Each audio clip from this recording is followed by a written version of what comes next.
Hello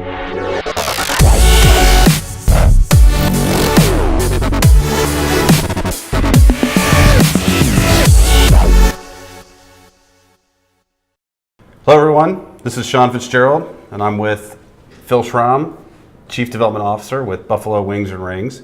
And today, Philippe is going to talk a little about what's going on with the brand in 2017 and where next year's going. But how are things at Buffalo Wings and Rings as far as business goes?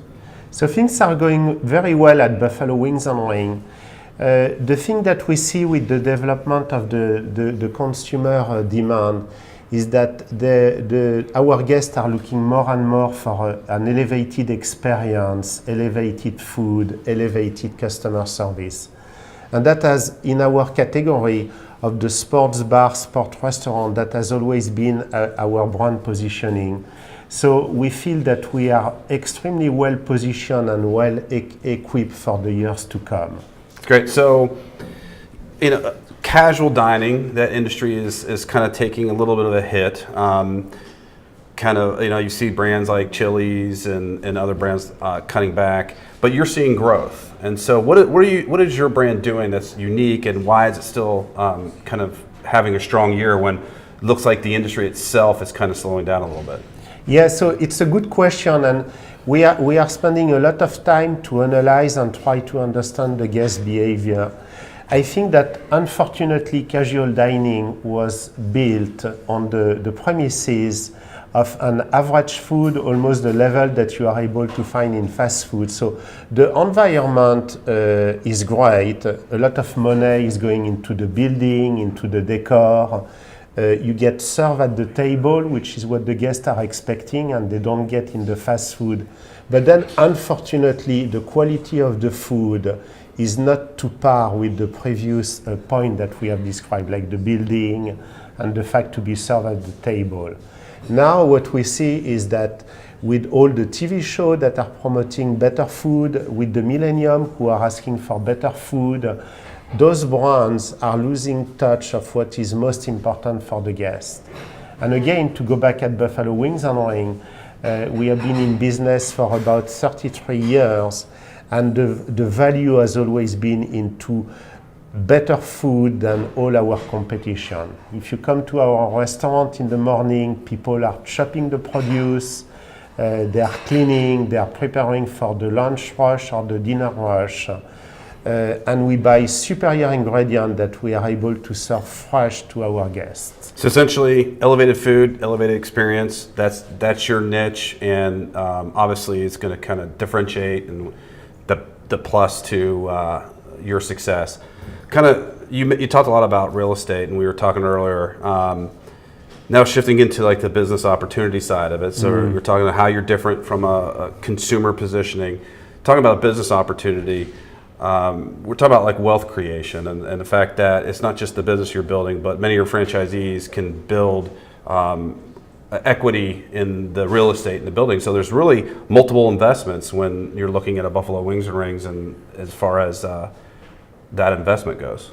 Yeah, this is correct. So the first thing is to understand very well what are the specific needs of the franchisees. I would say that most of our franchisees, they are in their 40s, 50s or 60s. When you are 40-year-old, you may have a more aggressive approach where you are trying to build wealth.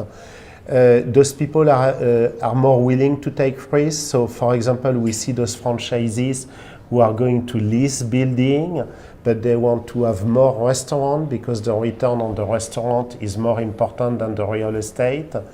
As they are moving into their 50s and their 60s, they are going to have concern, which is how do I transmit my business to my family in case the family members are interested by the business.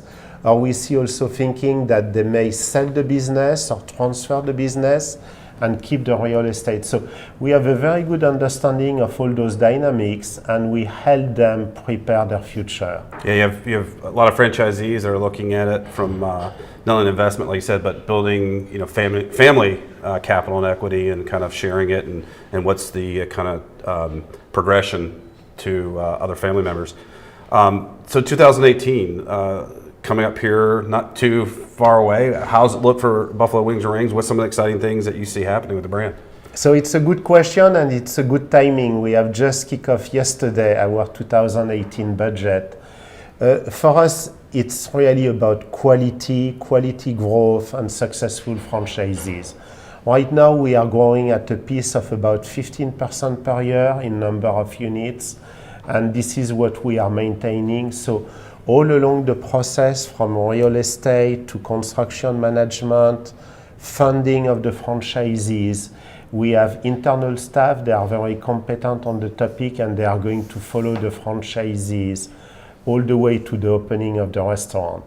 And then another dimension which is very important, it's existing franchises opening more locations. So we are helping the franchises. We want to make sure that they are not overly leveraged, but still that they are taking opportunities of adding new units. Yeah, I always say it's a good sign when you see existing franchisees expanding. They're doubling down on that investment. So when you're looking at franchise opportunities, one of those things is to ask is, are your franchisees expanding? They are, which is a great sign. So good luck to you in 2018. Thanks for being here. I'm Sean Fitzgerald with Phil Schram.